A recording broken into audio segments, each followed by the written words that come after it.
मैत्रिणींनो, तुम्हाला स्वातंत्र्य मिळाले, शिक्षणाचा अधिकार मिळालाय, विविध क्षेत्रात तुम्ही मोठं नाव कमवताय, पुरुषाच्या खांद्याला खांदा लावून काम करताय. एवढं सगळं करत असताना आपल्या आरोग्याकडे पण लक्ष असलं पाहिजे. म्हणजे मी कित्येकदा बघत असतो समाजात फिरताना, वावरताना महिलांमध्ये HB किंवा हिमोग्लोबिन कमी असणं, रक्त कमी असणं, थायरॉइड, PCOD अशा असंख्य तक्रारी, म्हणजे एवढ्या आजारी महिला असतात तरी एवढं चांगलं काम ते आपली जबाबदारी व्यवस्थित पार पाडत असतात. तर त्या निरोगी असल्या किंवा त्या आजारी नसल्या तर किती चांगलं काम अजून त्या करू शकतात. त्याच्यामुळे भगिनींनो, महिलांनो, मला या महिला दिनानिमित्त तुम्हाला एकच विनंती किंवा एक सल्ला द्यायचा आहे की तुम्ही तुमचं आरोग्य पहिल्यांदा सुधारा. तुमचं आरोग्य जर व्यवस्थित तुम्ही ठेवाल तर तुम्ही एकदम चांगलं किंवा उत्कृष्ट काम अजून करू शकाल. म्हणजे म्हणतात ना, ते एका यशस्वी पुरुषाच्या मागे एका स्त्रीचा हात असतो.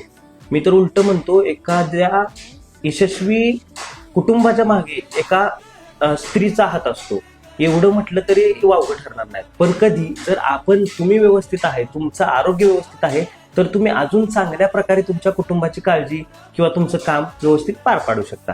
त्यामुळं आज महिला दिनाच्या निमित्तानं एवढा एकच संकल्प करा की आपलं स्वतःचं आरोग्य चांगलं ठेवण्याकडे लक्ष द्या.